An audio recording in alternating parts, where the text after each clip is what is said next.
Hello, everyone. I'm so incredibly excited to announce that the very old game, Knights of the Old Republic from 2003, which is the precursor game to Star Wars The Old Republic and sets up much of the lore in the Old Republic era, is getting a full remake. This incredible announcement is something that players have been hoping for, dreaming for years. And it was officially announced, or rather the trailer was shown, at a Sony PlayStation event online.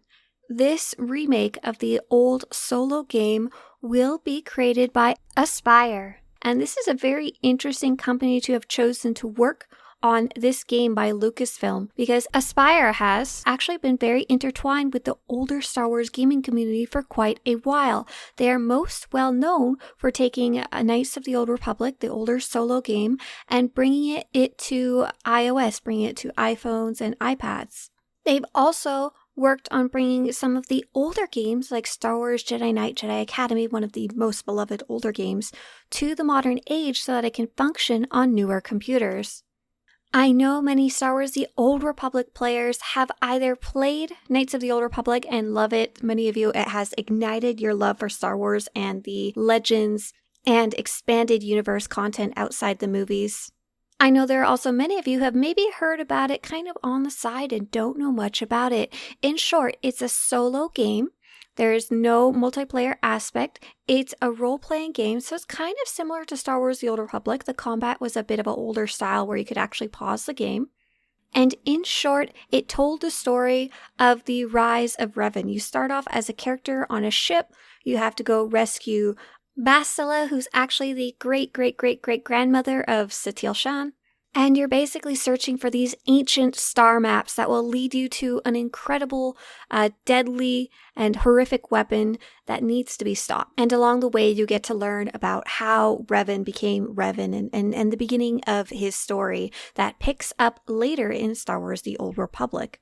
And in the last camp, there are those of you who have tried the current Knights of the Old Republic game, and well, it's a game from 2003. The graphics are from 2003 and were actually originally designed for the Xbox, not even for a computer, and they are very dated at this point. On top of the graphics being very dated, the combat style is not something that's very popular in current games. It's very strategic, it's a lot slower, and you have the ability to really pause the game and pick what you want to play. What really shines about the game is the story and the voice acting, which at the story I think I would be fair to say is even better than Star Wars The Old Republic, because Star Wars The Old Republic has to focus on having 8 different stories that all kind of intertwine together in some way or another. There is no true main character like there can be in a real solo single-player game like Knights of the Old Republic. The voice acting is actually just as phenomenal and fantastic and has many of the same voice actors as Star Wars The Old Republic. But if you can't get past those older 2003 graphics and you can't get past that older style of combat, many of you may have never finished Knights of the Old Republic or may not have even started playing it because it just didn't suit your style. This is one of the reasons I'm so incredibly excited about the remake. I'm one of those players who played it way back in the day. It's what got me into Star Wars gaming. It's what got me into playing Star Wars The Old Republic. So I'm very excited to go back and experience it in a new way.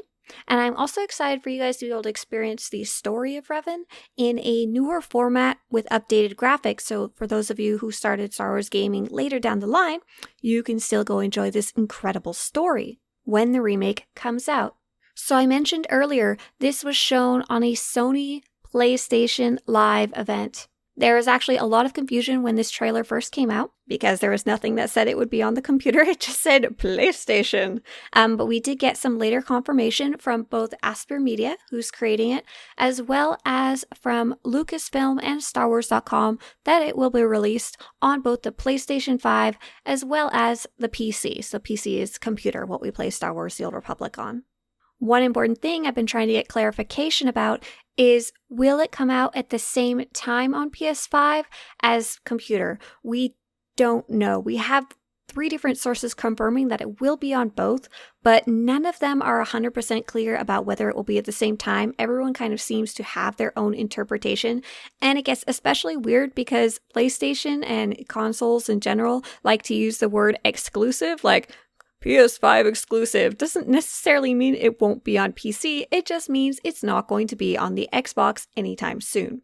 Sorry, Xbox players, I know this feels like a huge betrayal. I can only assume that although this game first came out on the Xbox, later down the line with a new company working on it, as well as 2 new consoles to look into for both the PlayStation and the Xbox, I assume that PlayStation offered more money, and more importantly, it seems like PlayStation is offering a lot of support. Aspyr really sounds like they want to make a next generation game, really put it to the max when it comes to technical prowess as well as graphics. So Aspyr and Sony Interactive Entertainment are joining forces together along with Lucasfilm Games to remake the classic Star Wars adventure. So it looks like they're getting a lot of support from PlayStation, which will be great because they really can't screw this game up. It's incredibly important for Lucasfilm to do this game justice because the whole Star Wars gaming world is watching.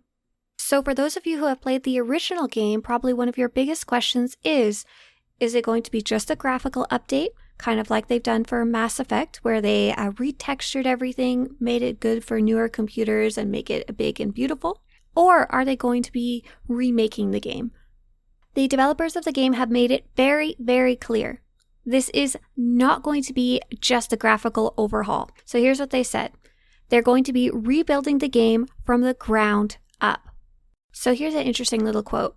As hardware advances, and as our game-making prowess advances, and as storytelling techniques advance, what better time to allow players to re-experience this great story with all those lessons learned, and bring it back to modern platforms using modern methods? So with those quotes, I would really, really expect a lot of the gameplay to change. I wouldn't expect any of the gameplay to stay the same at all. For example, I don't think the combat will be the same. I don't think moving around will be the same. I don't think the UI will be the same. I don't think items or crafting will be the same. Expect all of that to change completely. So what about the story? The story is absolutely the strongest part of this old 2003 game, and it carries through all the way to now and still being a phenomenal story, if not presented in the most modern tech. Here's a quote from StarWars.com. Remakes in any medium can be a dicey proposition. Change too much, and you can ruin the magic. Change too little, and what's the point? Then there's the weight of fan expectation. Kellogg and Treadwell, as fans themselves, understand all this completely and have it top of mind. This is something that is important and impactful, says Treadwell. Our big goals on this are to bring the story to a modern audience and have it be just as impactful today as it was for players when it originally launched. In the article, they also talk a lot about they're discussing, especially with the original team, why certain choices were made. Was it because of a technical problem or was it an actual story decision? Here's another quote. We're just going to be able to do more things with asset variety and fidelity and storytelling that just weren't possible then, but are still going to meet the same goals. So from everything else in this article, I think they're going to be keeping the core story of Knights of the Old Republic the same.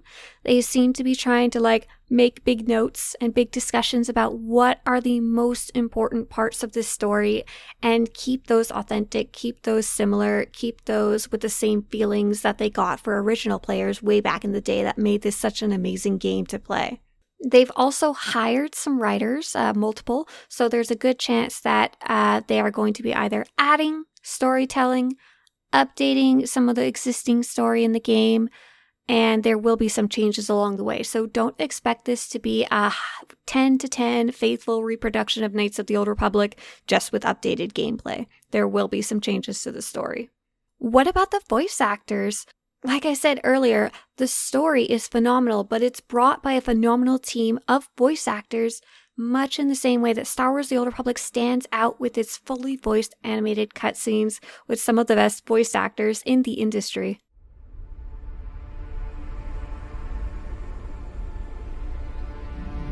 Peace is a lie. That is what the Sith believe. Here's another quote from the article. I can confirm that is Jennifer Hale. We all think of the world of Jennifer. She's an amazing talent and immediately slipped back into the role of Bastila when she came to help us with the teaser trailer, Treadwell says. I do think that you're going to see some other familiar voices return, but that's probably as deep as we're going to go on that right now.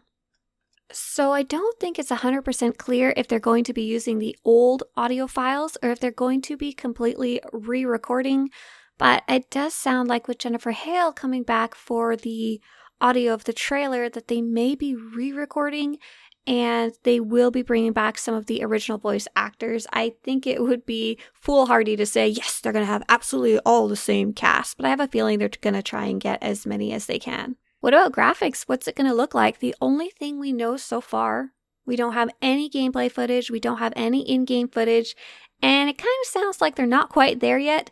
In the article, they talk a lot about having discussions and be in the decision phase for many parts of the game, so I doubt that development has actually started yet. But the trailer shows a very, very beautifully rendered Revan, top-of-the-line kind of graphics, and here's a quote from the article. In terms of graphics and feel, the teaser trailer does convey something else about the game. It is absolutely going to be a cutting-edge experience, Kellogg says. So for now, we're just going to have to wait and see what comes to the engine, the graphics, and all of that kind of thing. The next question I've seen come up is BioWare working on this project? Is this going to be a BioWare game? And it's a very strong no. So BioWare created the first game, Knights of the Old Republic. A second company named Obsidian created Knights of the Old Republic 2. Obsidian has actually gotten merged into Microsoft Games. And this remade version of Knights of the Old Republic 1 is going to be completely created by Aspyr. BioWare is not involved, though they have hired some of the previous BioWare team to work on this new version of the game, but it will not be a BioWare game. So BioWare actually put out a nice little comment out on social media earlier, and they said, "We're proud of the work we did on the original Star Wars Knights of the Old Republic and genuinely cannot wait to play Aspyr's remake.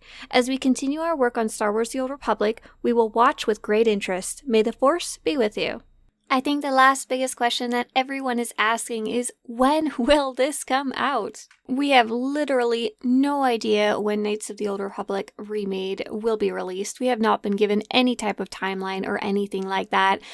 I think it's safe to say, based on the various articles from PlayStation and StarWars.com, that it is quite far away still, though. I think it's going to be at least a few years before it comes out, so don't be holding your breath for it to come out in the next couple months or anything like that. I've also seen a bunch of you wondering whether you should play the old Knights of the Old Republic in the meantime, and I haven't really settled down on a solid yes or no answer.